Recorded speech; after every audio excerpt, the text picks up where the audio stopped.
Risali DPS school में नाबालिग बच्ची के साथ यौन उत्पीड़न के मामले ने यू टर्न ले लिया है। इस मामले में दुर्ग पुलिस ने आखिरकार भिलाई के रिसाली डीपीएस स्कूल प्रबंधन पर एफआईआर दर्ज कर आगे की कार्रवाई शुरू कर दी है।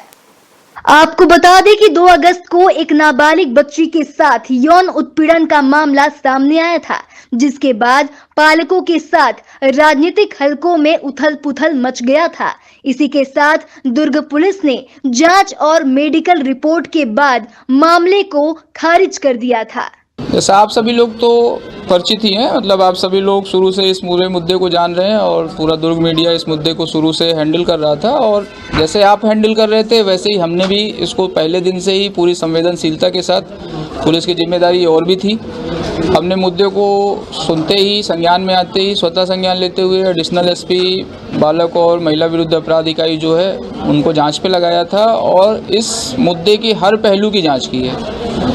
चाहे वो गार्जियन का डाउट रहा हो, चाहे हमारे खुद के डाउट रहे हो कि बच्ची के साथ और क्या कुछ हो सकता है, क्या और कुछ हो सकता है, हमने हर पहलू की जांच की। चाहे वो स्कूल में बच्ची के जाने से लेके उसके निकलने तक के वीडियो फुटेज रहे हों, आया principal, headmistress, class teacher की से बातचीत करना रहा हो, चाहे बच्ची का जो मेडिकल एग्जामिनेशन किए थे उन डॉक्टरों से बातचीत करना रहा हो, सभी पहलुओं को जांच करने के बाद हम पूरी जिम्मेदारी से ये बात रख रहे हैं कि डॉक्टरों ने उस मामले में साफ सिरे से इनकार किया कि किसी भी प्रकार का सेक्सुअल अब्यूज नहीं हुआ है और उन्होंने साफ सुथरा बताया कि सिंपल यूरिनल इन्फेक्शन का पूरा प्रकरण था और उसमें यूटीआई के सिम्टम्स थे, जिसके कारण वो प्रिस्क्रिप्शंस लिखी गई थी और जिसको शायद वो किसी तरीके से कुछ गलत लोगों के हाथ लग गई और उस मेडिकल रिपोर्ट में कुछ चीज़ों को बढ़ा चढ़ा के प्रस्तुत करते हुए जो लोग मेडिकल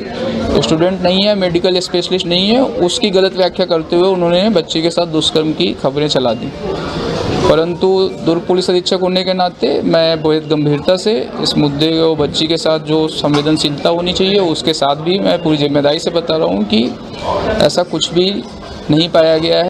आखिरकार अब पालकों और कांग्रेस के दबाव के बाद दुर्ग पुलिस ने पॉस्को एक्ट के तहत मामला दर्ज कर लिया है। इस पूरे मामले में पूर्व सीएम भूपेश बघेल ने बीएसपी प्रबंधन और दुर्ग एसपी पर मामले को दबाने का आरोप लगाया है।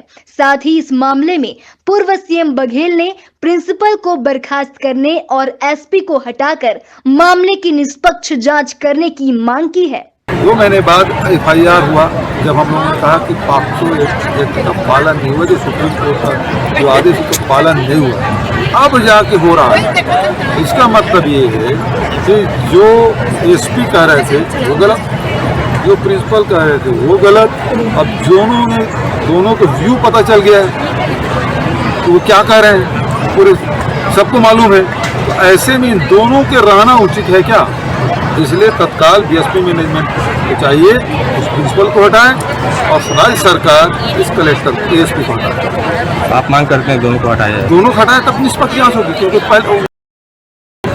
पहले से वो मान रहे हैं कि ऐसा नहीं हुआ, जबकि डॉक्टर की जो सीनियर डॉक्टर की रिपोर्ट है वो कह रहे हैं कि प्राइवेट पार्ट में जख्म है और उसके बाद भी एसपी नकार रहे हैं उसको और मामला दबाने की कोशिश कर रहे हैं और हम लोग भी धमकाने की कोशिश कर रहे हैं। तो अब तो ये मामला क्योंकि एफआईआर हो गया तो इन लोगों को तत्काल हटाया जाना चाहिए। उप मुख्यमंत्री व गृह मंत्री विजय शर्मा ने रिसाली के डीपीएस में बच्ची के साथ यौन उत्पीड़न के मामले को भी गंभीरता से लेते हुए कहा कि जांच के लिए एफआईआर होनी चाहिए। अब जांच के बाद जो फैसला सामने आएगा उसके आधार पर आगे की कार्रवाई की जाएगी। मुझे 2 महीने बाद यह रिपोर्ट दर्ज हुई है, मुझे पता चला है उस विषय पर। तो जांच करने के लिए एफआईआर होने की आवश्यकता होती है, तो एफआईआर कराकर जांच किया जाए, जो भी होगा निर्णय आएगा।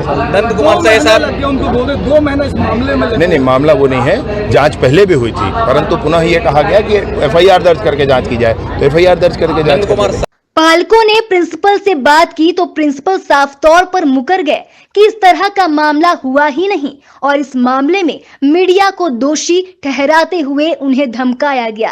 कांग्रेस ने भी इस मामले को गंभीरता से उठाया है। वहीं इस मामले में दुर्ग पुलिस की कार्यप्रणाली पर कई सवालिया निशान खड़े हो गए हैं कि पहले दुर्ग पुलिस अधीक्षक ने खुद कहा कि ऐसा कुछ नहीं हुआ है और अब खुद दुर्ग पुलिस ने डीपीएस प्रबंधन पर एफआईआर दर्ज की है। अब देखना होगा कि एफआईआर के बाद जांच से न्यू वीडियोस की अपडेट पाने के लिए सब्सक्राइब करें इंडियन न्यूज को और बेल आइकन को दबाएं।